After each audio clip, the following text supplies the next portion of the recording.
Grandmother Spider Brings the Sun by Geri, Keams, illustrated by James Bernadine.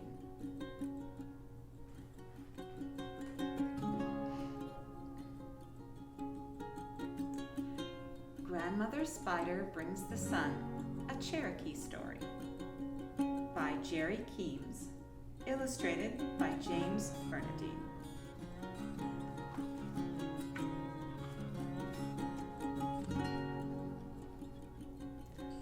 A long time ago, it was said that half the world had the sun, but the other side of the world was very dark.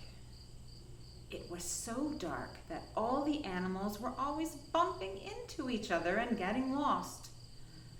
Wolf lived on this side of the world. He was tired of everybody bumping into him and asking him for directions, for you see, Wolf could see in the nighttime.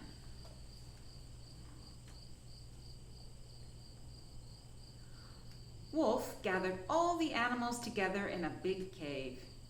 He got up in front of them, crossed his arms, and he said, "I am tired of everybody bumping into me and asking me for directions. I have an idea," he said. "I think we should go to the other side of the world and ask them for a piece of their sun. I think if we're nice, they'll just give us a piece." Another animal jumped up. This was Coyote, known as the trickster, because he lies and cheats and steals. Coyote said, No. I don't think we should be so nice. If they're so nice, how come they haven't offered us a piece of the sun?" The other animals nodded in agreement. "I have a better idea," Coyote said. "I think we should sneak over there and steal a piece."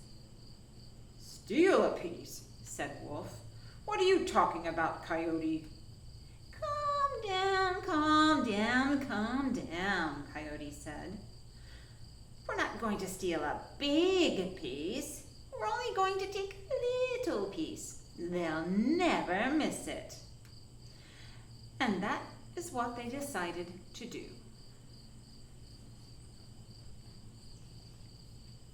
Then all the animals began asking, who is going to go to the other side of the world? How will they get there? Everyone had an idea, but none seemed quite right. Then, from the back of the room came a small voice. "Hey, I'll go. Wolf said, "Who is that? Come down here.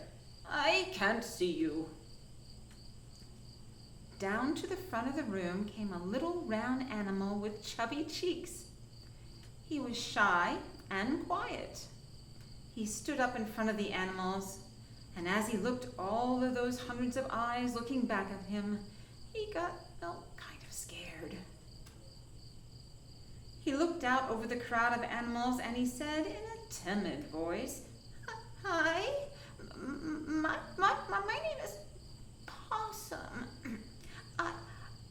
I think I can go to the other side of the world.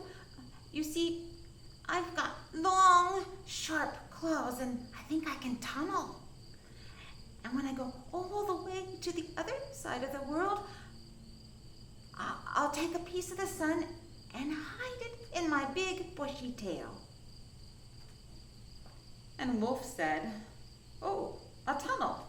That's the best idea yet." So Possum went to the big wall of dirt at the back of the cave, stuck in his sharp claws and began to dig and dig and dig and dig, faster and faster and faster and faster. Possum disappeared inside the tunnel, and soon he had gone all the way to the other side of the world. Now Possum had never seen the sun, so when he popped out on the other side, the light hit his eyes and he was blinded. His eyes got so squinty, he had to rub them with his dirty fist, saying, I can't see, I can't see. Well, Possum's eyes have been squinty and ringed with dirt ever since. Possum struggled over to the sun, took a little piece, and put it inside his big old bushy tail. Then he turned around and came running back down the tunnel. Possum ran faster and faster and faster and faster. Something started to get hot inside his tail, but Possum kept running faster and faster. That something got even hotter, and Possum kept running faster. And soon he ran into the room where all the animals were waiting. They all saw smoke coming out of his tail, and they screamed, "Possum, your tail, your tail!" and threw water on him. Whoosh, whoosh, whoosh. The light was gone.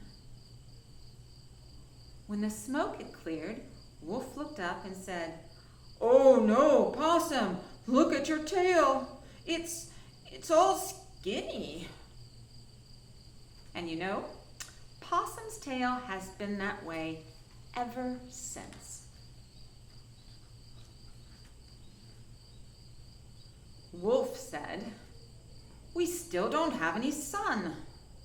What are we going to do now?" A loud voice from the back of the room said, "Send me, I'll go." Down to the front stormed a large bird with long black feathers all over his body and a crown of feathers on the top of his head.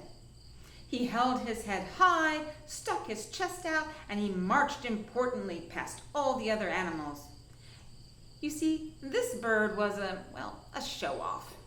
He thought he was the most beautiful bird alive. He stood up in front of all the other animal people, and he said, "It's me, Big Bad Buzzard. I'll go to the other side of the world, and it won't take me all that long. But I wouldn't be so dumb as to hide the light in my tail. I'm going to hide it in my beautiful crown of feathers." Buzzard jumped into the tunnel and soared through the darkness, and it didn't take him long at all until he came out on the other side.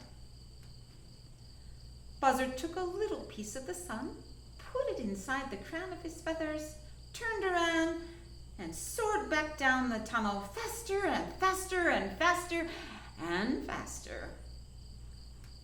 As he came down the tunnel, something started to get hot on top of his head.